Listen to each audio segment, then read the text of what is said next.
You are playing 8-ball, you just have to make the stripe and the 8-ball. So you're coming to the table, you're doing your pre-strokes, and you're missing. If you want to know the most common reason for that and how to fix it, then watch today's video.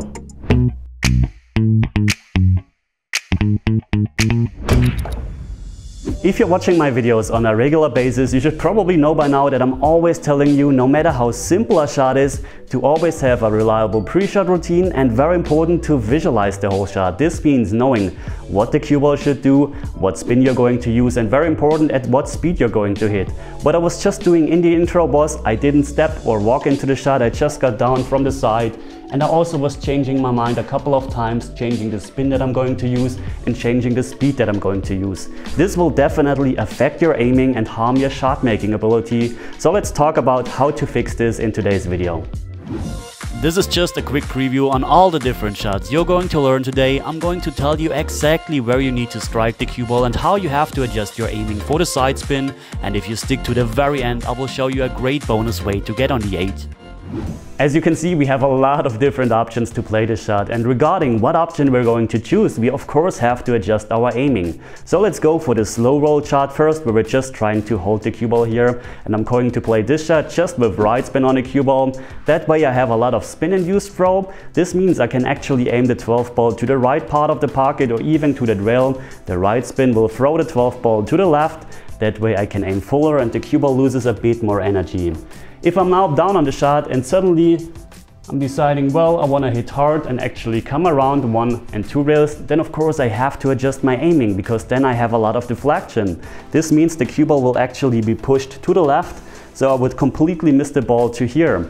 So don't change it when you're down. Of course, some people are adjusting by moving around, but you should probably not do this, and especially on difficult shots, this will very likely be a reason to miss those shots. So visualize the shot while you're standing, going down, don't change anything, have already the right speed, and then just roll it in. And that way you have a really nice shot on the 8-ball without changing anything while you're down on the shot.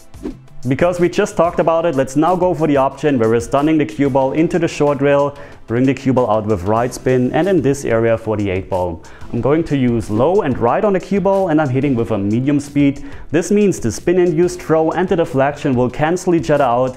In this case, I just can aim to the center of the pocket. Now, very important, visualize the shot and already know where exactly you're going to hit the cue ball, otherwise you might miss this shot.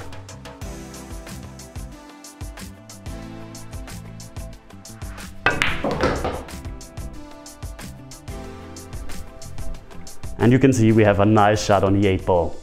Now let's talk about the shot where we're just going to stun the cue ball 1 rail into the short rail and back out for the 8-ball. I'm going to use low on the cue ball or a bit below center, and actually a touch of left spin here. The reason for that is that if we're adding no spin to the cue ball will actually get a tiny bit of right spin from the cut. This means if you're going into the rail like this, the cue ball has a tiny bit of right spin and comes out like this. And I don't want to end up here, because then I need perfect speed control. So with left spin, I'm staying a bit further away from the 8-ball and my position margin is a bit bigger. Regarding the aiming process, remember you're using a bit of left spin and you're hitting with a medium speed. Now it depends on the deflection of your cue. What will happen if you're just aiming to the center of the pocket?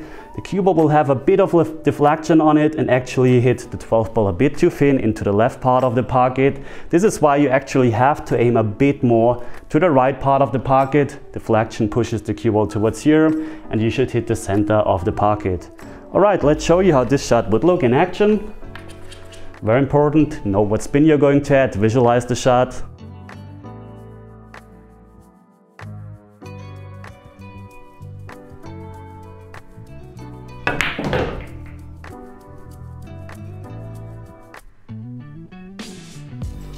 And again, we have a nice shot on the 8-ball, maybe a bit too soft and just a hair too much left spin, but this is a very makeable shot. I can also try to again stun the cue ball into the short rail, but then use the second rail and bring the cue ball out like this. For that I can either use a bit more left spin on the cue ball or hit just a bit higher on the cue ball. I don't want to risk getting too close to that pocket, that's why I'm going to use more left spin. And remember, with a bit more left spin you have a bit more deflection. This means I'm aiming a bit more to the right here. Okay, let's show you how this would look in action.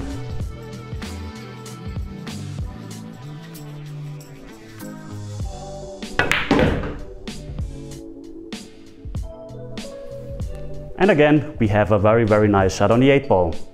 One more option is to actually use high and right spin on the cue ball, and we're trying to go into that rail, into here, then miss the 8-ball and end with the cue ball somewhere here. I'm going to use high and right as I just mentioned and hitting again at a medium speed. That way again the deflection and the spin induced throw will cancel each other out and I can just aim to the center of the pocket. Let's show you how this would look.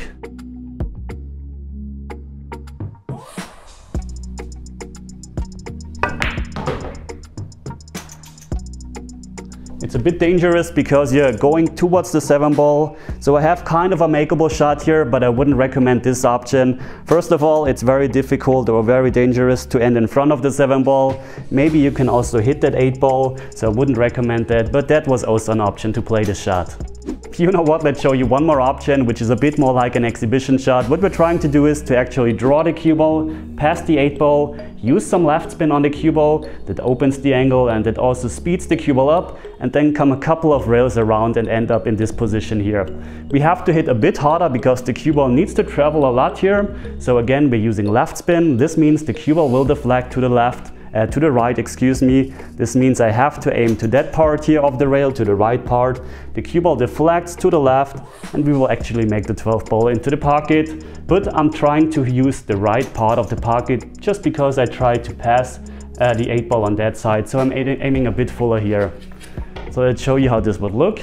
Low and left, aiming a bit fuller.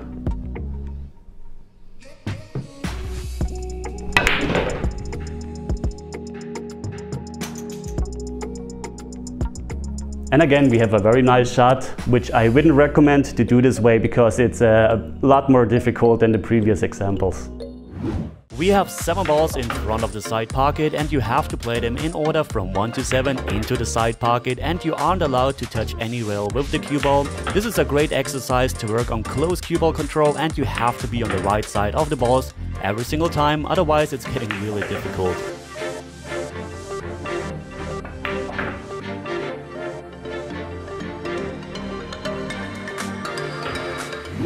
Let's summarize what you've learned in this video, of course, besides how you have to adjust your aiming with different spin and different speed on the cue ball. The main message is to always know before you're going down on the shot what you're going to do. This means what path the cue ball should take, what spin you're going to add for that, and very important, at what speed you're hitting the shot with, because speed changes everything, especially when you're aiming with side spin. So in the future, don't go down from behind. Step behind the shot. We have talked about this very often, about the baseline, how you have to go down. Maybe check out the video about the baseline in the top right of your screen. So be behind the shot, visualize, maybe do some pre-strokes in the air, then just go down and execute the shot.